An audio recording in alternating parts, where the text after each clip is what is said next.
Ladies and gentlemen, can I please have your attention? I've just been handed an urgent and horrifying news story, and I need all of you to stop what you're doing and listen. I am that dude, Bodkins. Yeah, DP lost like, deep. Yeah. Right. Where he's wondering, he's like, I Patty to patty. He won style, like no weight classes. Yeah, basically, like I said, there's been a couple guys that are like, It's ridiculous. No way. There's nobody else out there. He's your guy. That's just not my mentality, bro. Like, yeah. Leave the ladder down. That's my always like, hey, somebody helped you out. Why not help somebody else out? Return. Give a big round of applause for the one and only Bodkins Show. Or bringing Craig Counsell down the interstate in a move unexpected. I had people. I'm going to repeat that again, folks. I didn't stutter. Welcome to the Bodkins Show.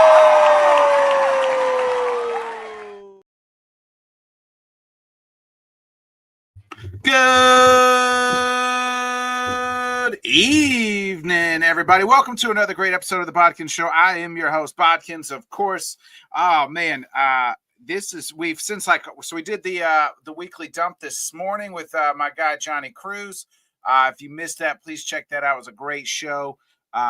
We talked about all the things in sports, and plus we gave out our top 5 best women in sports history in honor of International Women's Day yesterday. And then since then, took the boy to get the haircut, and just in the last 60 minutes or so, last hour and a half, 2 hours, we'll say, we've just got a litany of sports news. Real quick to kind of cap it off, Devontae Adams 2-year deal to the Rams.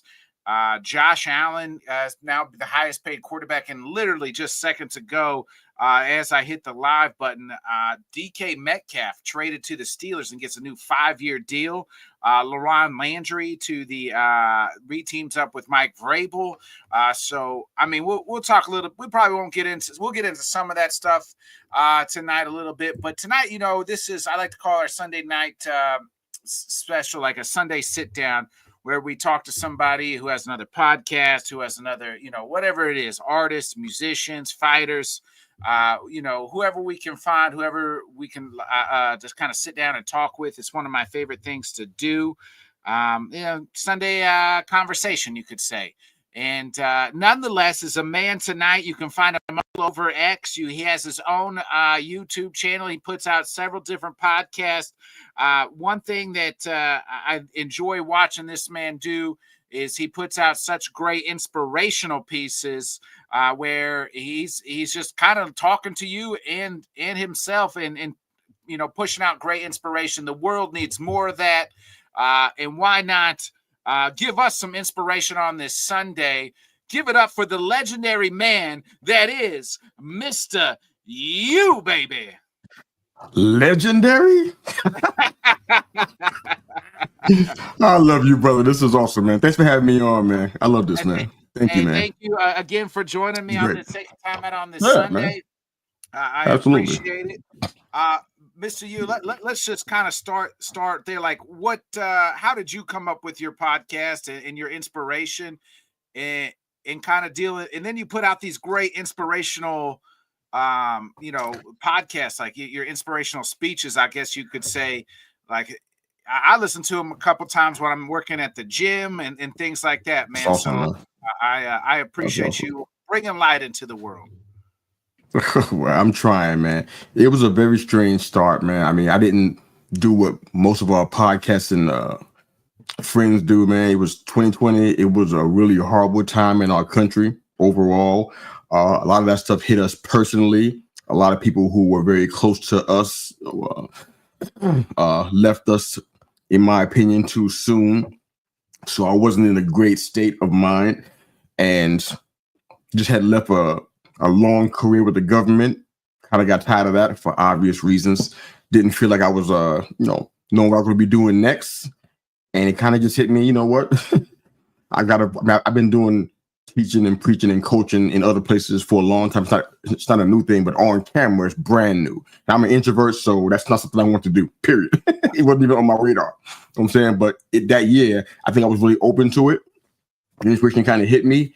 And I started doing some little shorts here. And then before you know it, They call me Mr. Yu. The podcast started. I'm starting to do those on a weekly basis. I think maybe three or four a week. To some degree, it was almost a full-time job almost. And I started sprinkling in some wrestling.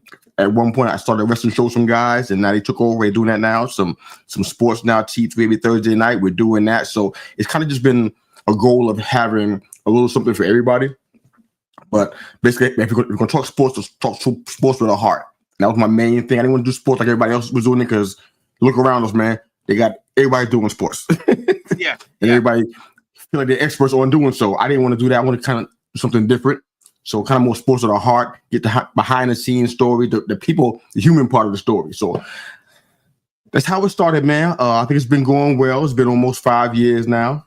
I'm excited about what's going on. We got 4 shows. One show getting ready to launch this month on All Giants podcast. It's been a dream for me for a long time. So I'm excited about doing that. That'll be my last show that I create myself. I ain't doing no more than 5 shows. Is a lot. So I'm not, this is I'll guest on any show wherever, but I'm not creating any more shows. I'm done with it.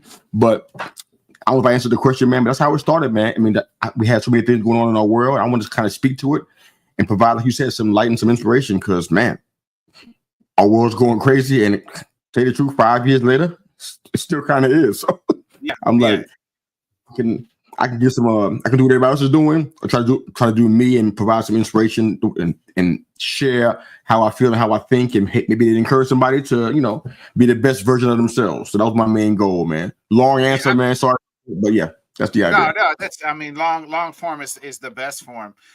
You said a couple of things that being yourself. I think is huge when you do these things. Like. And being like, I'm probably myself on. I tell people like I might be cranked up just a little bit on here, just a little, but that's just for like you said. There's a million podcasts, right? There's a million reasons. Yeah. Everybody do it. So what can I do differently to make it better, right? To put my own stamp on it, right? So that's kind of where I come from in that aspect. So I definitely resonate there. You said the military army, like government, is that military or what? It was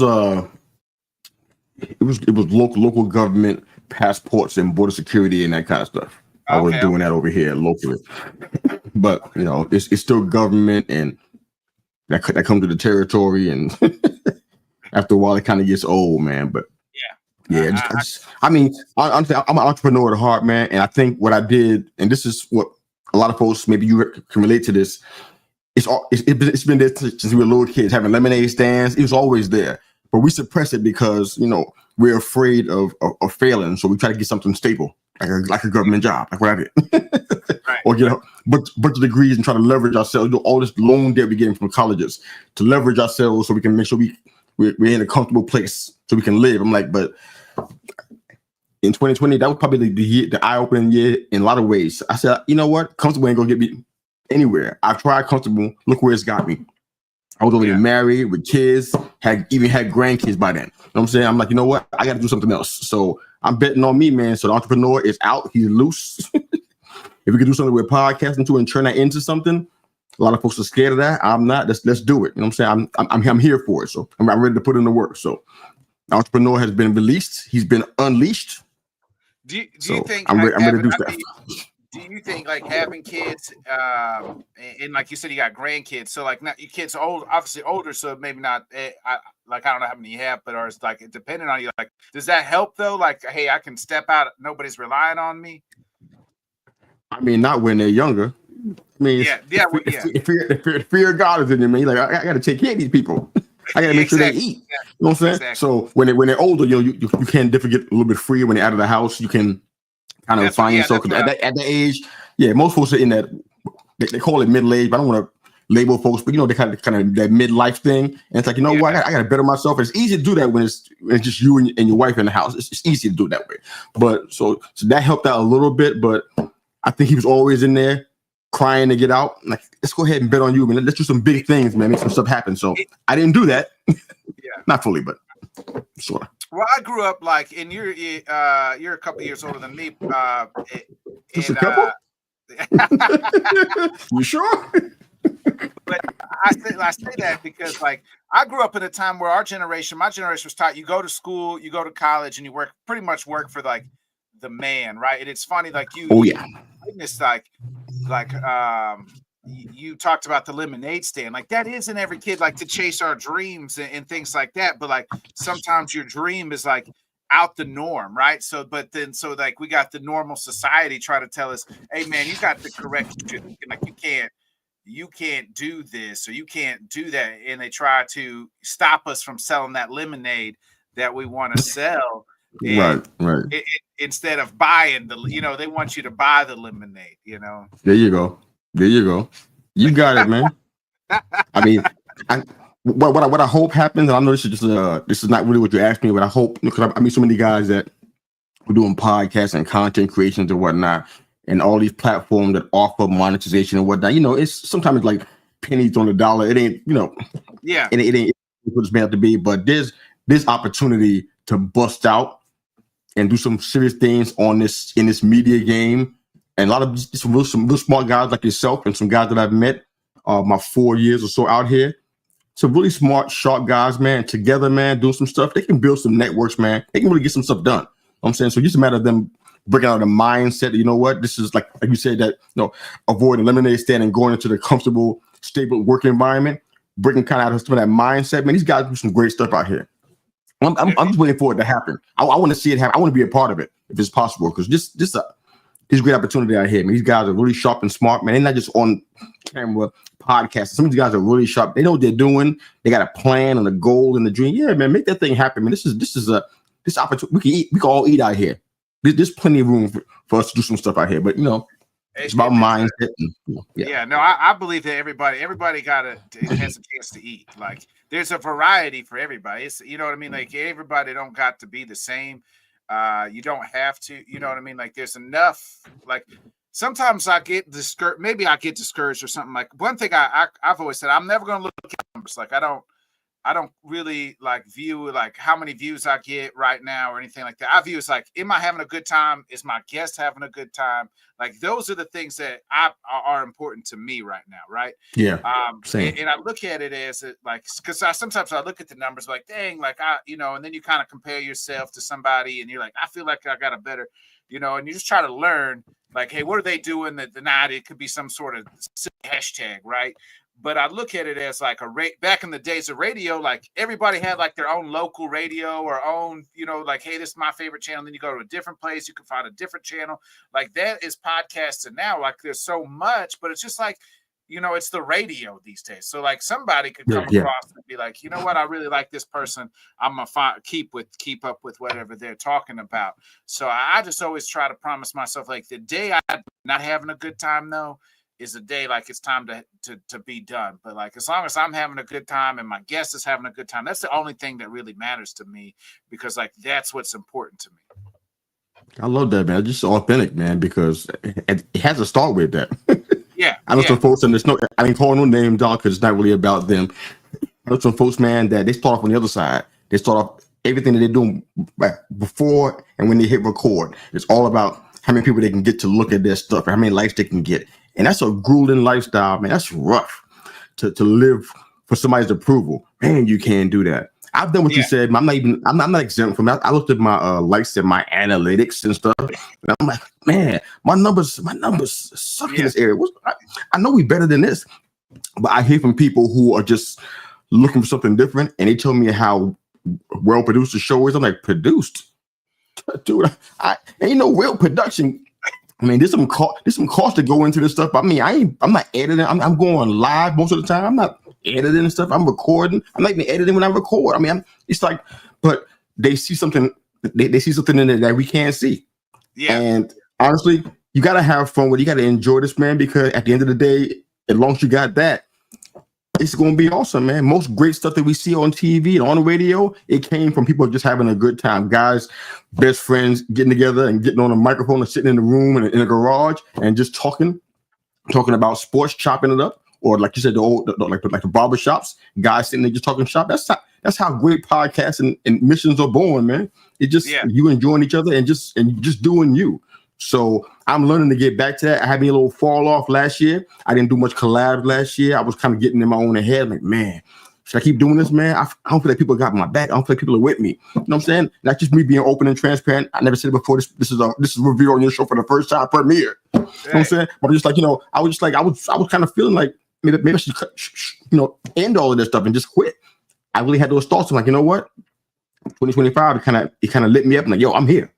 I know what I'm doing, and this is something that is, I think it's of value. I'm gonna keep going. Do I have 1,000 likes? No. Do I have 100 million people? No. But I'm like, I know people listen to this and they rely on it and they care about what we're talking about. I'm gonna keep this going, man. And if it grows to what we want it to grow, fantastic. But like you said, man, just have fun and enjoy doing you, man. Yeah, I love that idea, man. Great thoughts. That's how I think everybody has come to the one point or another. It's like, do I really want to keep doing this? And then I just try to remind myself, like, we only doing this. Like, what would I rather be doing? Like, you know what I mean? Like, that's what I ask myself. Like, I don't really have any other hobbies. Like, you know what I mean? Like, this is like my hobby. Like, I suck at golf. Like, I can't hit golf balls. I don't have patience for fishing. So, like, podcasting and talking to people, that's one thing I enjoy doing and talking. You know what I mean? Just enjoy interviewing, talking to people from what all their backgrounds and learning about people and talking sports and having fun. Like, that's my hobby. So that's okay. Like, some people, you know what I mean? So, like, I'm not out here to worry. Like, I just got to try to tell myself that. And then it always does feel good. Like you said, like when people are like, hey man, I enjoy it. Like when it's definitely somebody like not in your circle, right? Like it's somebody that just came across or you met through online. Or like, dude, I enjoy it. I'm like, oh shit, man. Like, thanks. That's what I like. It's those little itty bitty pick me ups every once in a while that you need. Yeah, can I tell you a secret, man? Yeah. It's not something a secret. It's on your show. It's not a secret anymore. We talk about this word and we throw it around, but we don't really do it. And that's called network. Yeah. I feel like that's how we keep this thing going. I don't mean go out and try to start a super group, That's not really what I'm saying. I'm saying that, we got opportunity, we got enough folks around us that we can trust to be authentic. It might not be 10 or 15 guys. Most of them might not be trustworthy. I don't know. But we have enough, I don't care if it's 2 or 3, there's enough around us that we can trust to say, you know what, give me your honest opinion. How you feel about this? Do you like this? What you're thinking about this? You know what? Let's work together and do some stuff, and kind of, and boost each other up. If you got that mindset, man, you're going to win every time. You're always going to grow.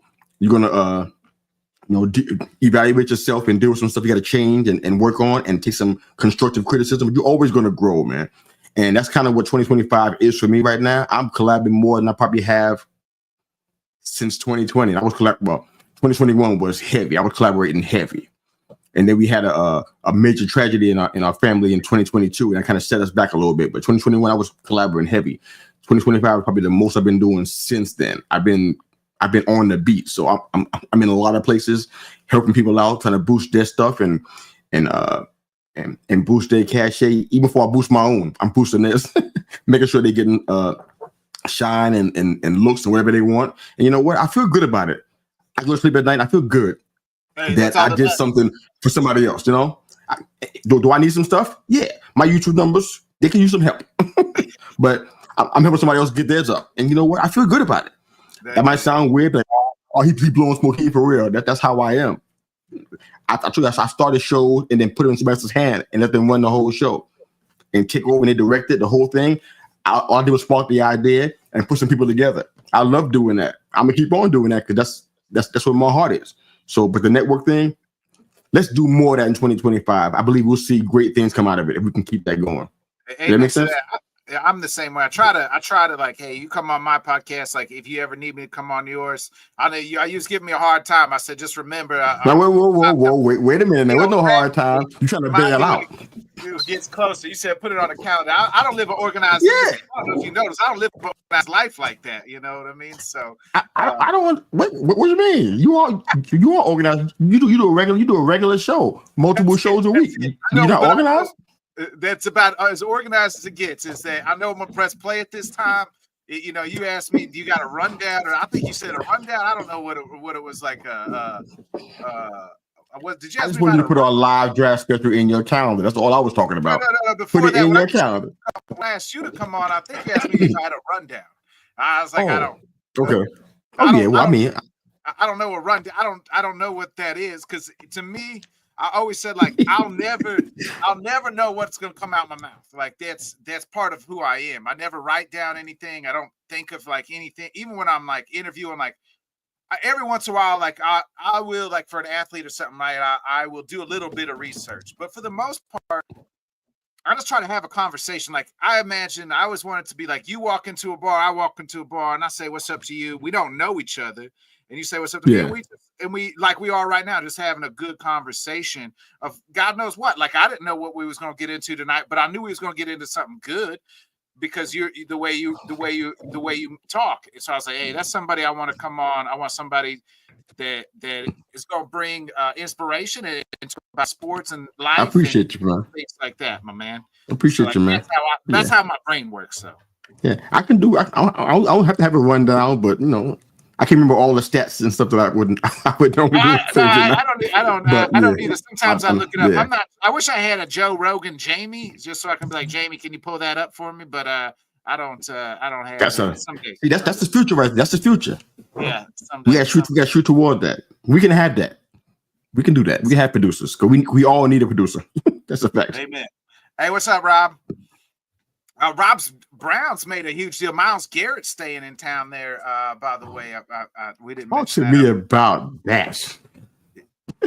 What he wanted to get out. I did too. Right? It's not that. I was talking about it last Thursday night on our show on T3. I thought he was like, okay, ready to kind of do his own thing. He got tired of sitting there and not winning, and he got the bag, and now he's gonna stay. I'm like, well, you still not gonna win. You know that, right? I'm just wondering if you're a wrestling financially. You said you're a wrestling fan, right? Hey, absolutely. Man, everybody got a price. He got a price. His price was, yeah. I don't foresee them doing anything for quite a while because they have one major problem. They can't solve the quarterback situation. You got guys, they got Facebook posts and stuff about I don't know the videos or pictures or still photos, but they got jerseys with all their quarterbacks' names on them. I'm like, that's nothing to be proud of. I wouldn't wear that out in the street, in or out of Cleveland. That's nothing to be proud about because that means that you can't solve the quarterback issue. There's other teams that can't solve certain areas. They ain't the only ones, but that quarterback situation, you got to be able to solve that. And that jersey was it was littered with names from the neck all the way down to the seam of the jersey. That's not cute. So glad Myles got his bag.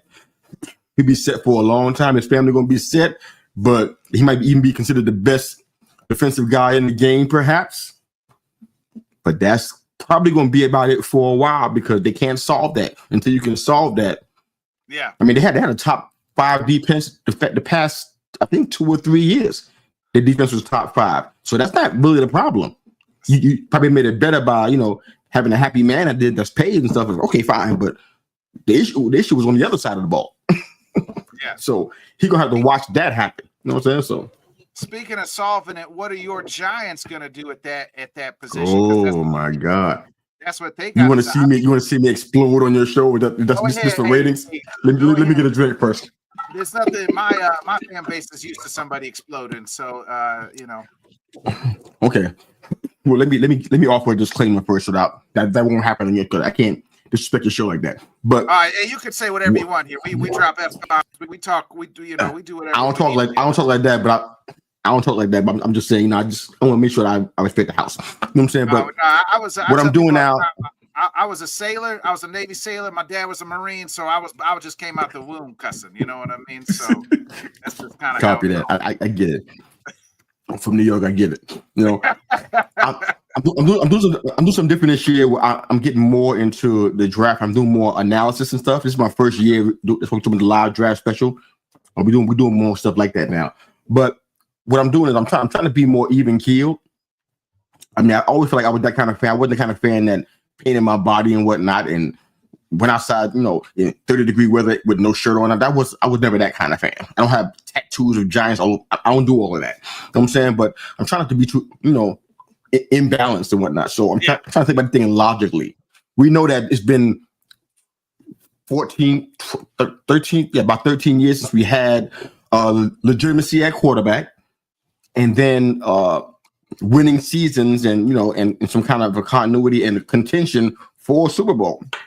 It's been over a decade now, so we know that we dropping the ball on getting that stuff straight. So you look at guys like a Cam Ward and a Shedeur Sanders. For me, I'm sitting here like, okay, this is not the strongest draft in the world. Everybody's saying it, so we kind of know that there's probably a consensus. So these guys are the cream of crop. If you want to add Jackson Dart, I like him, or Jackson Dart, excuse me, I like him. But do I like him in the top 10? Not totally sure about that. But we need to have a quarterback without question. I say this on the show all the time, and everybody gets quiet. Nobody ever contests it, but naturally they agree with me. But I went back and looked at all the losses that we had last year. 9 or 10 of those losses, I'm pretty sure that they were because of quarterback play. It wasn't because the O-line sucked. That's a narrative people use when a dump on the Giants. That's not really what happened. The O-line actually improved last year, believe it or not. I mean, I know we were rock bottom the year before, so doesn't say a whole lot, but we actually improved last year. It got better. Even guys like Greg Van Roten and right tackle, right guard. It actually got better. So it wasn't that. It was quarterback play. So, and we lost those 9 or 10 games by about 5 points or less. So think about that. If we had a viable quarterback who could hit open men, who didn't hold on to the ball too long, got the ball out of his hand quickly, made all his reads quickly, and had precision and reaction, we probably would have won at least maybe 9 or 10 games last season. I really believe that.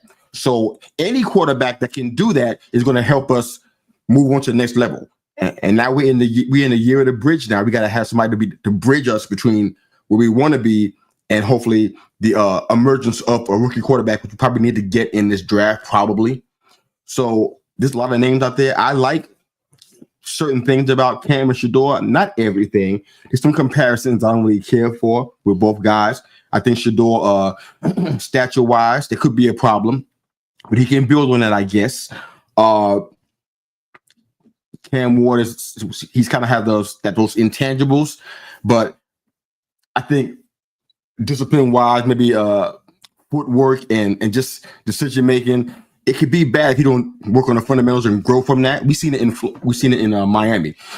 So I like either one. At 3, I don't really want to be the guy that moves up to 1. I'm just be honest. That's not where I'm at with this. So if we're going to stay at 3 and one of those guys fall, that's fine. I look for us to trade back and get more pieces because we got a lot of gaps to fill. A lot. I see one of the guys commenting about the RB1. Carlos, you are totally wrong on this, sir. I'm sorry. He's saying Carlos is saying sell, and he's He said we'll have an RB1. Yes, we do. Tracy is that he's done. He had almost 1,200 yards last season. He's done that with a line that people talk about all the time. So he's definitely in that place where he can do that. So I'm not worried about that so much. I want to get another guy to kind of be that compliment to him. Hopefully we can get that in free agency or in the draft. We need to. Back quarterback, we got to get somebody to groom and to grow, but we need a bridge. We need a vet to bridge us now. So that opens up a wider conversation. Who's that veteran? Who's the guy that we need to bring in? So is it Aaron Rodgers, man? Like, I mean, that's what the so-called media is saying. Now I say this: I'm an Aaron Rodgers fan. Obviously, I'm a Packers fan, so like I followed Aaron Rodgers' career, all the way through here, and I'm a big Pat McAfee fan, so I catch him every Tuesday as well. So like, I'm like I don't know. I don't think Aaron Rodgers makes the Giants to Aaron makes sense. Aaron for the Giants like doesn't make sense. Like the team aspect, I get why they want Aaron Rodgers. Dayball and Shane are pretty much coaching for their jobs next year. They got to make the playoffs or be 9-8 or something. But for Aaron, the Giants aren't just Aaron Rodgers away from winning the Super Bowl. His contention at 40 years old is to win the Super Bowl. If he goes to the Giants, they're not a Super Bowl contender with him. with or without him. So why would he go there? Not yet. I think that, to me, I was telling you off air, the best place for him to go to is either Minnesota and he completes the Brett Favre trilogy, or Steelers. Because the trade they just made makes sense. Now, as far as the Giants, I don't like. Is it? It doesn't seem like they're linked to Sam Darnold. Oh, it seems as though, I mean, you listen to people who are in media outlets, podcasts, and that kind of stuff. So take it what it's worth. But they don't seem to like him. I personally like what I saw from him in Minnesota last year, but I realized that O-line was a lot different than the O-line that we have, especially currently with all the free agents that are getting ready to get run out in the next month or so. So I like him, but does he want to come back to New York and kind of relive some of the horror stories he had to deal with? Yeah. I'm probably guessing that if he could avoid that, he probably wouldn't. His best spot is probably Indy, probably where he should end up. Is best for the organization and best for Darno. The Rodgers thing, I heard it. I think competency for the position is something that we didn't have before. So I see that escapability and mobility at 41. He ain't got it. So he don't have it like he used to. That's for sure. And he has this would be the year 2 coming off the Achilles. So he might. Yeah, I don't think it's something that he'd want to do. But I think we can at least be competitive with a bridge quarterback. It doesn't have to be him. But there's some other options out there. No, man. No. Drew Lock, we already tried Drew Lock, remember? We already did that. They're going to bring him back. Yeah. You heard that? The only other options out there are Justin Fields or Russell Wilson. It's not the only options, but those are definitely ones. I think Russell Wilson's name has been over the past 3 days. I heard his name more. I think it's a fantastic idea. Here's my question though. Now that we heard about DK going to the Steelers, does that mean Russell's going to be staying? Because they have some kind of rapport with each other. They used to work out together. Yeah, they did. So is he going to stay there for sure? I mean, people don't like Justin Fields a lot, but I mean, for me, I'm like, he's not worse than what we've had. He's better than what you had, if you ask me. We were at rock bottom, dude. So everybody is better than what we had. That's my whole point to this stuff.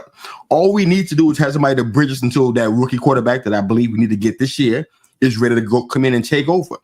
I don't know if anybody can do that day one. I'm not sure if any of the top guys can come in day one and take over. They will be taking hits, getting their confidence wrecked. I don't want to see that. So we got to have somebody to be a vet to come in and give them time to adapt to the NFL system, to the playbook, etc., and understand what it's like to play in the league at a faster pace than in college. So we need to have a vet. I mean, honestly, people are going to laugh, but I really believe this, that if we stop listening to all of the shock jocks on Twitter and stuff, we might check out some tape and whatnot. Guys, and this is, I'm being honest here, guys like Jameis Winston and Derek Carr, they are not, they can do things to help us move along. They're not perfect.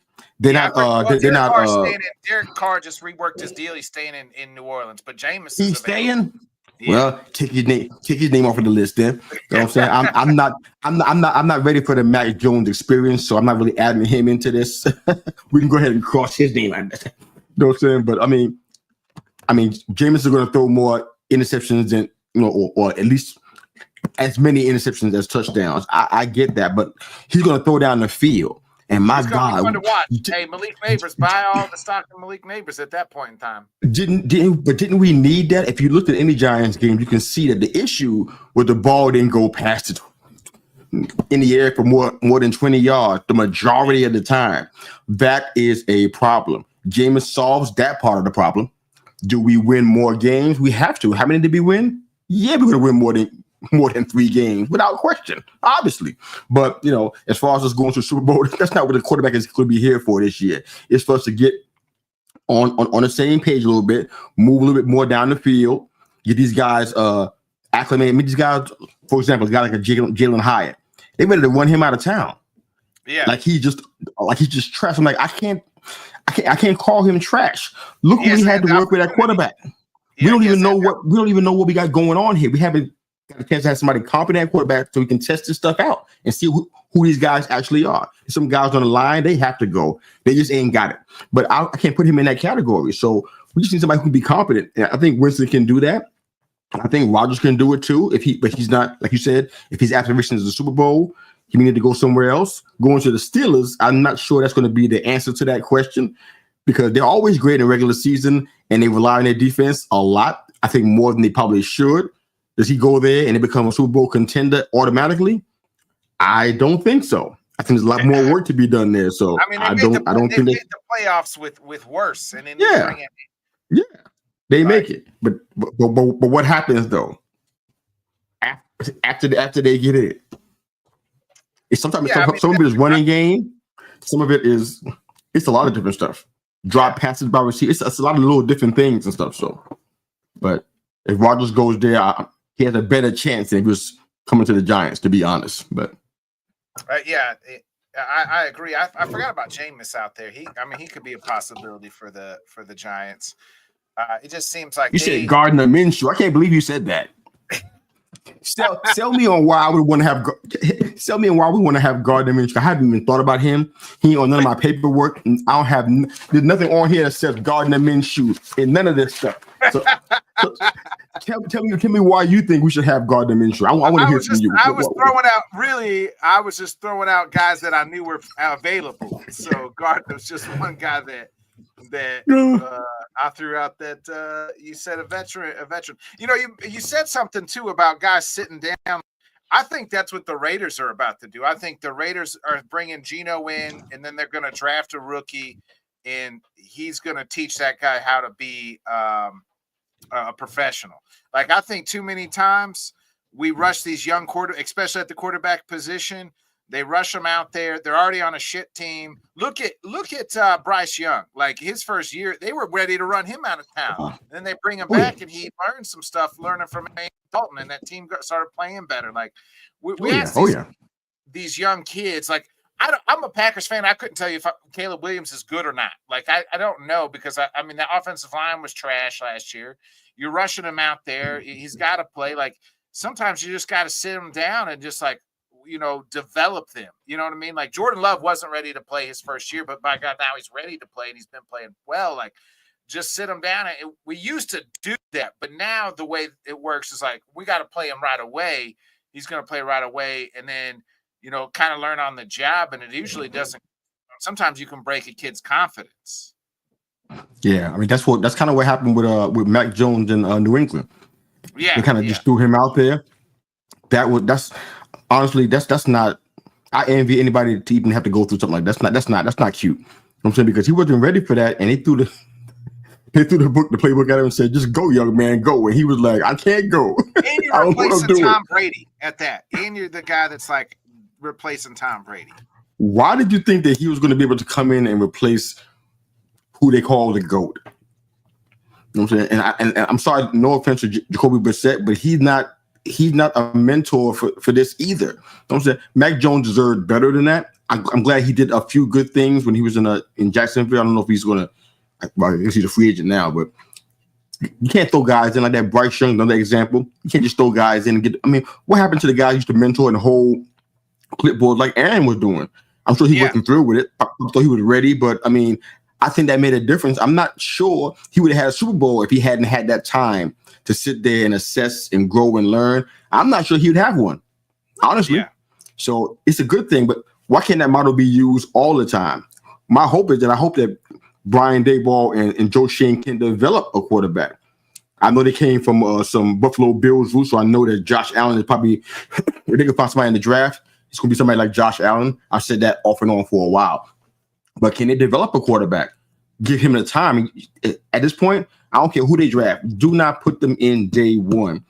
Have them hold a clipboard like Aaron did for Brett Favre and let them grow and learn, and then put them out there. You know, all the examples of people who got thrown out there, it's such a long list of guys that got their confidence shattered because they were out there before time and they weren't ready for the transition. It's sad, man, but those are great examples. Bryce Young was a great example of that. Absolutely. Real quick, on the Giants front, just we kind of talk about what they need, but I want to look at the past real quick. Like, do you got a favorite Giant? LT? Yes, it's really hard for me to pick anybody else. Just somebody else that's really, really close. But I picked LT, man. When I was growing up, that's what I remember. It was like the domination on defense. I said, I believe way back then, as a little kid, that defense wins your game. Now we can argue that, but I'm like, what I was seeing kind of suggests that. And then he had guys like Banks over there with him, like they were out here just rumbling. So he was some mad dogs, as they would say. He was some mad dogs, as they would say. Yeah, Eli's my next guy, man. I don't go by. No. I can't say over, but you know what I'm saying. As far as quarterbacks go, it's my favorite quarterback. You know what I'm saying even over Sims and all of them. Yeah, well, yeah straight hands. I mean, I like Carl Banks too, man. Yeah. I mean, he follows me on Twitter. He followed me on Twitter, and I hear a lot of good things from him, man. Yeah, LT's the favorite back. I love me Banks and straight hand. I love Maurice Carthon. I love a whole bunch of Giants guys. I mean, Mark Bavaro. I love all them guys, man. That's where I come from, man. That's my era right there. I grew up watching these guys play, man. So yeah, but Eli's my guy though. I love him, no doubt. And but LT's the guy. First ballot Hall of Famer. Yeah, that was yeah. I felt that a little bit. I think I understand why, because people are voting for this. You got to understand, people are voting, and who's voting? Who's voting on this? You know, it's like they kind of decided that his regular season record is probably something that's going to make him wait a little longer. He's going to get in. You know what I'm saying? I mean, I don't really care how long it takes him to get in. Yeah, he's going to get in. I mean, you can't ignore what he's done. Yeah, he's a Hall of Famer. You can't ignore what he's done. Yeah. But I felt it a little bit. I woke up to some of the posts about him not getting in. I was like, what? It kind of wrecked my day a little bit. It kind of threw me like, wait a minute, what? I get it. I get it from. So I get why he's not a first ballot Hall of Famer. I really do. Like, if you really think about it, no MVPs, like no. You know what I mean? Like, and if you in the era he played in as well, he was never the guy, right? Like, he was never, you know what I mean? There was 3 or 4 guys always ahead of him. Oh yeah, all the time. You know what I mean? So I get it, but he will get in. The two Super Bowl wins get him in. You know what I mean? He'll get in eventually. It feels like this is touchdowns and stuff like that as well. So yeah, he holds a few different records like that. But I think the biggest thing is that he didn't do it with the kind of glitz that people want from New York players.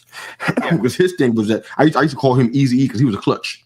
You know what I'm saying? In the fourth quarter, you can bank on him to get the job done. You know, and we've seen it in the Super Bowl. We've seen it in some playoff games. He was clutch, man. The fourth quarter when he showed up. Twice that they went through Green Bay and beat Green Bay. You know, so yeah. They beat them boys too. I mean, he was just clutch, man. And it's like, you know, I know that defense was probably the primary reason why in almost every case, including Super Bowls. So that's probably why he didn't get a lot of acclaim for it, man. But he did stuff. He did what New Yorkers are all about. They grind, man. They grind and they hustle and they get the job done. I mean, okay, I'm not a voter, so I can't say, you know what, you should put him in. I'm going to say this, though.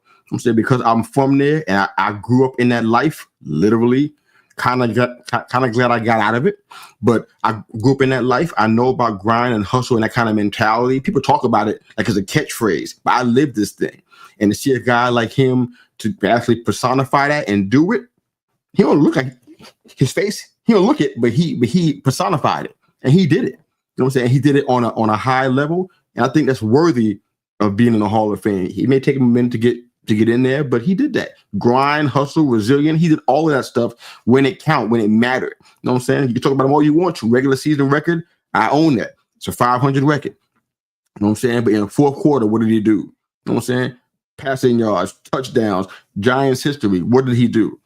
He earned it, man.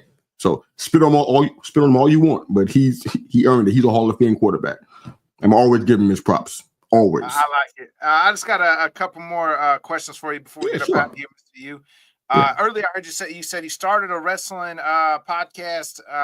You still a fan? Still a fan of wrestling. I've been a fan since literally I was in my mother's womb. This is no joke. I was in my mother's womb and I was hearing the sounds of wrestling and chair shots when I was in the womb. My mother and my grandmother my mother's from the Virgin Islands and my grandmother was from Panama, and they were rabid wrestling fans. I'm talking about like Fred Blassie and Bruno Sammartino. They were like heavy. The Wild Samoans, Bruiser. I mean, they were into it heavy. So I was hearing these sounds of this stuff as a young child. So we're talking about 50 plus years I've been a wrestling fan. So I decided I was a friend of mine's, and I hope you don't mind me telling the story, but go ahead. No, he was doing some personal, emotional stuff. I knew he was a big wrestling fan. So you know what? I kind of felt it almost. It wasn't a dream, but I kind of felt like, you know what? I'm gonna go ahead and start a wrestling show and have him join me. And we called it I forgot the name of the show. Oh, the Thursday Night Tag Team. And we did it for about 6 months, 7 months, something like that. And then I said, you know what? I let him take over. I said, you know what? It's time for you to take over, man. And he'd be like, you sure? I'm like, yeah, I'm sure. It's time for you to take over, man. You got this. It's your thing. So he and a buddy of mine that I put them two guys together. They out here interviewing wrestlers, changed the whole name of the show. They got graphics and all these new guests coming in, and I got all these new fans. They just taking it and they just running with it. And I'm like, love this. That's what I'm talking about. That's what I mean. This ain't got nothing to do with me. I just want to just help folks get over. You know what I'm saying? And out here doing it right now. So yeah, I'm a big wrestling fan, man. It hasn't changed. I'm a big fan. I mean, I watch much as I can locally out here. Try to watch all the wrestling I can. I can't see some stuff because of restrictions and streaming services and that kind of stuff. But yeah, big wrestling fan. I know you are too. I see you got the world champion in the background behind you over there. So oh yeah. Oh no, this right here is the Cubs. But I got some belts here and stuff like that. But I'm a diehard. I am a big WWE fan or wrestling fan and stuff. I was going to ask you about the turn of the century and John Cena turning heel. Wow. What's your thoughts on the biggest heel turn since Bash at the Beach? Yeah. I mean, well, we've been begging for I don't know how long. They've been wanting since what his last heel turn was what, 2005. Don't let me. I mean, he wasn't even really a heel then. Like he was like a tweener, really. You know what I mean? Yeah, kind of like an anti-hero type of deal or something like that. Yeah. But I mean, yeah, this was huge. I think they were trying to go for that. They were trying to make this like the big, like trying to match it up against like a Hollywood Hogan. I don't know if they accomplished that. I know a lot of the kids was like distressed and stressed out and cried and throwing stuff at the TV. Make a wish. I don't know how all this is going to play out. You know what I'm saying? But it was big, and I think at this time, some things in wrestling get stale sometimes. So this was a huge situation. It'd been great if it happened 4 years ago. That'd have been better, more impact. I think it'd had more of a because of where he was in the picture. Well, I say 4 years ago, maybe a little bit earlier than that too. But he was wrestling more frequently. It probably would have had more of an impact. But I mean, hey, we here with it. The final boss is out here pulling strings, and it was huge. I honestly wasn't ready for it. I'm like, why this rapper out here in the ring? I didn't know what was going on. I'm like, what is going on here? I was expecting a run in. I'm like, what? Why are they here? And honestly, I've been watching wrestling literally my entire life. I didn't see it, man. I didn't know that was going to happen. Right? I think that's what made it so shocking. I didn't know. I didn't know that was going to happen. Yeah, I've said this. It needs to go a while. Like this can't be his last retirement year, right? Like that's what he keeps saying. Like this is supposed to be. How though? How do you do that? I don't know. This is already locked in. He said this is the end. At the end of at the end of the year, that's it. So I guess that'd be Survivor Series. I guess that'd be the last. Heels lie, MrYU. We know that heels lie. That's true. They lie. They lie. But that's the thing is there was things there that we just didn't pick up on, right? Like how heel of it was that him to just like put himself into the elimination chamber. Heels do that. Faces don't do that. Like we just was like, that makes sense, right? It's John Cena. Like he on his retirement tour. Yeah, sure, okay. You know what I mean? But there was signs that we missed.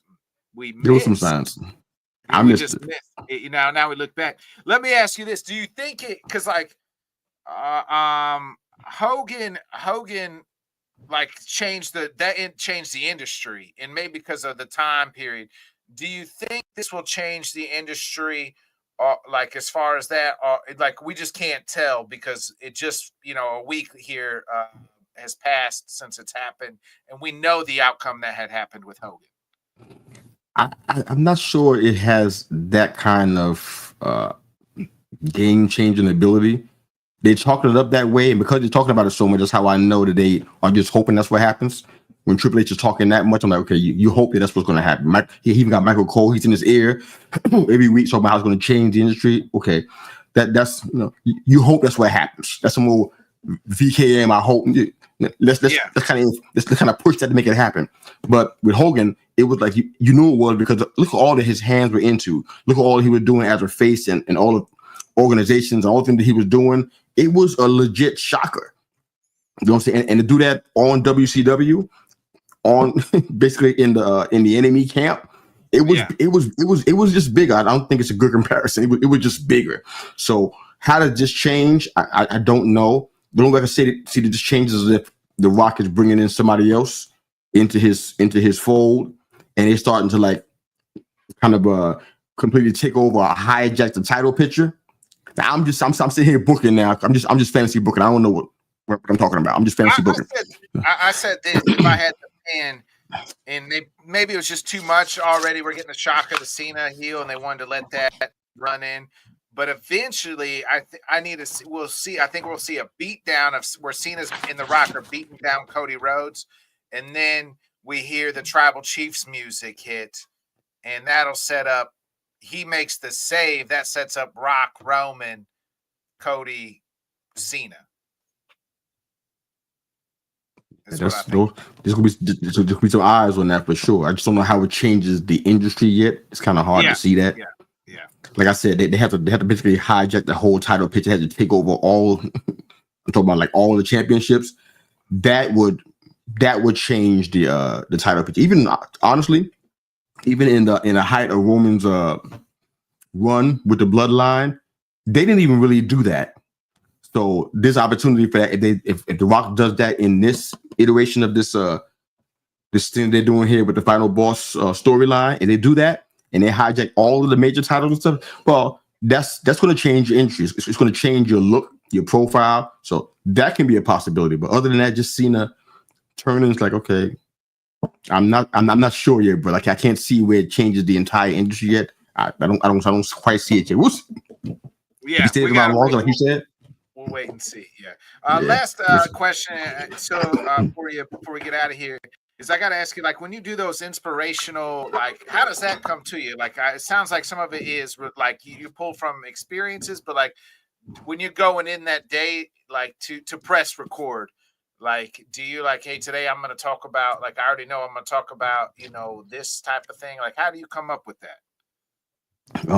The majority of the time is coming out of I'm trying to say this without getting too deep and spiritual with people and stuff. I guess to just kind of keep it simple. But a lot of it comes out of a lot of reading, a lot of meditation.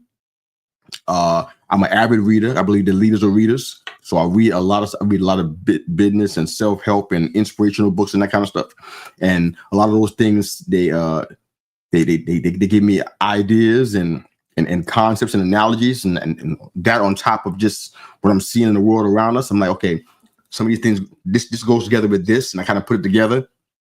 And then I don't get on and record those kind of episodes without some kind of base, knowing what I want to say, because rambling is not a good thing for podcasting. so I want to make sure that I have a starting point and I have an end point. My middle, sometimes, I'll be honest, I start hearing a lot of stuff. I start going off and sharing different things. I'm like, oh, wait a minute, okay, don't forget where you put be ending up at. So I've done that. I still do it sometimes today. So just be honest. I don't have that down pat yet, but I always have a start and an ending, and that's kind of where that's coming from. I see a lot of stuff around us, man. I see a lot of things I hear from people, friends like you, man.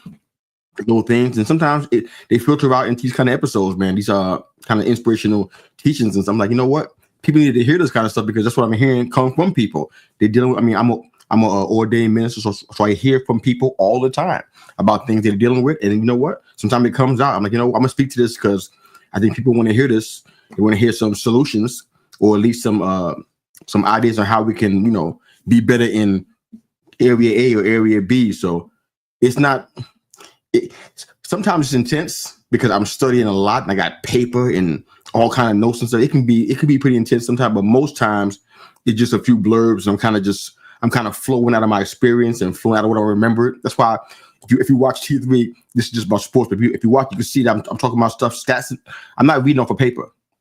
Those numbers are in my head somewhere. I'm like, what's going on in there? So a lot of numbers. I mean, these random numbers. I just, I'm like, why do you know this? You know what I'm saying? Yeah, it's kind of like that. It's kind of like that with that too. Random quotes that I read in books and random scriptures out of the Bible, different things. They just come to me, and I start talking about them. And I'm not reading on paper. It comes to me, and that's how the episodes get done, man. So it's really weird, but that's kind of my rhythm. That's kind of how I flow, and I've been doing it for a bit now, and I think it's working. According to what you said, I think it's working very well. So I'm gonna keep it going. It is working really well. Last question for you. The Knicks this year. Gee. What's your? They can't beat the real good teams. Oh, not the Knicks, boy! I was hoping I had to avoid that thing. Honestly, I'm struggling here because when you are a team that hasn't, I mean, I was 2 years old when they last won. That's a long time ago. I'm not a spring chicken. If you sitting there on a franchise with that kind of legacy, it's like, man, you should be thinking a lot differently about how you're going to do business. Yeah, I mean, because that's a long drought. Is it the longest one? Maybe not. There's some teams in the NBA that have a longer drought than that. But my point is that there should be some kind of urgency, and I don't see it. And they tricked me last year. They had me believing that they had that urgency. They kind of said certain things, and they acted like, you know what? We're ready to turn this thing around and break this really, really long bad habit that we got going on of not winning beyond the playoffs. And they lied to the people. They tricked people, fans like me, who've been following the orange and blue their entire life, like me. You tricked the people. You ain't got no urgency. The move that you made tells us that you don't have any urgency. And now we see. You don't like Cat coming in. You like Randall or? Yeah, but that's not urgency. I was down with moving Randall for a lot of other reasons. I was down with that, but that's not urgency. But Randall was going one way or the other. Getting Cat was good, but it's not urgency because you knew that what Cat can do and what he couldn't do. Yeah. You knew what his limitations were. So you were sitting there. What were you hoping for? That Mitch Robinson was going to come in and take that spot in the middle? And is that what you thought? Oft injured Mitchell Robinson. Did you really think that? Really? So there's no urgency. You didn't solve the problem. There were guys out there that could have solved that. There was a whole bunch of names. I can't remember all the names now. You even think about trying to get one of those guys. You didn't even ponder that. You just went ahead and waited for Mitch Robinson to come back. You got cats. Oh, yeah, we in now. But you can't beat Cleveland. You can't beat Boston. And sometimes you can't beat Orlando. I don't know what's going on with you. So this is like, I don't know what's going to happen, man. If you can't get past second round exit, that's not progress though. It's not the same. That's not progress. I mean, I don't want to get bounced in the Eastern Conference Finals either. That'll hurt even more. But this is not progress. And now Brunson is hurt. I mean, like, so now what we going to do? Josh Hart can't take over that spot. So what we going to do now? You know what I'm saying? They haven't planned well for what the issues are, and they always had a short roster. We matched up. We talked about it last year in the offseason. The rosters always seem to be one of the shortest in the whole league. We had these guys that can't get you with 2 or 4 points a game on the bench. It's like you're not planning for. Well, I think that's Tom Thibodeau's coaching style, though. Like I guess you could say I'm a Bulls fan. I used to be a real good Bulls fan, but not anymore. Oh yeah. I can't get on board with them. But Tibbs, coached in Chicago, and like that was his style. Then was like. He was only going to go 8 deep, you know what I mean? And then it might only be 7 deep in the playoff, 8 deep in the playoffs, maybe 9 deep in the regular season. Like he doesn't go very deep, and he demands a lot of his players. Yes. Sometimes a little bit too much, especially during the regular season. But I love Tibbs. I think he's a hell of a coach, and I kind of root for the Knicks just for him. I like him too, man. I think he just works the starters too hard, man. I mean, all these teams, when they have guys that can play off of the bench. I mean, same people we talk about, the Cleveland and the Boston, they operate through depth. They don't just have their starters running out there playing all these heavy minutes. They don't do that kind of stuff. Why are you trying to do it? So I'm saying it's not good. It hasn't worked for you. How many years are we talking about now? I think we're going into 4 years.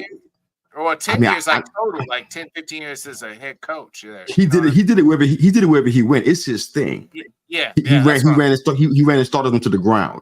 So I don't know how many years it's been, but it's been wherever he's been at, he's been doing that. And it's not a good situation. I don't know what the future is for the Knicks. I feel like we have a good base of some stuff, but it's like, man, I don't understand why we're still here. And now I'm not despondent yet. I'm kind of like, I'm low down. Like, are we going to actually do something this year?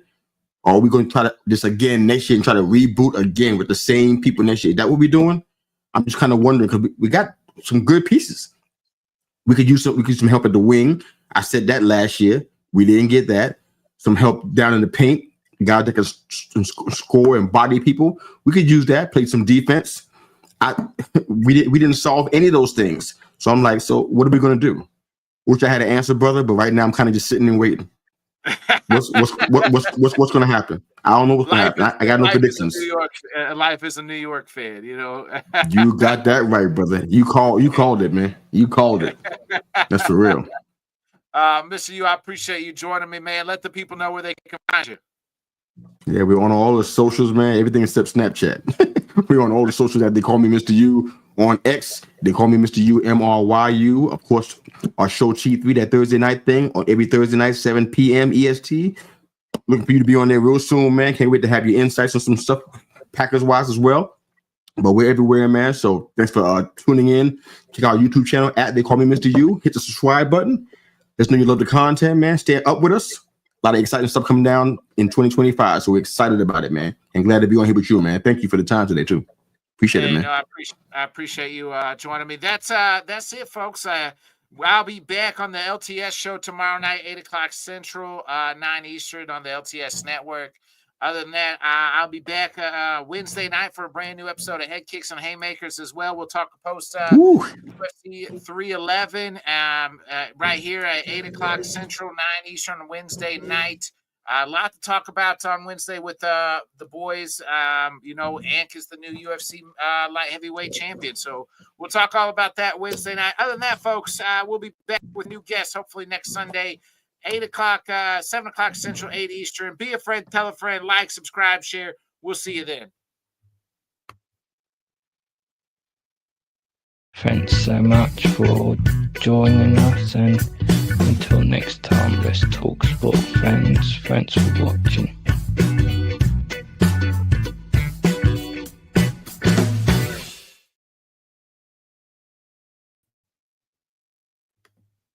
Good stuff, man.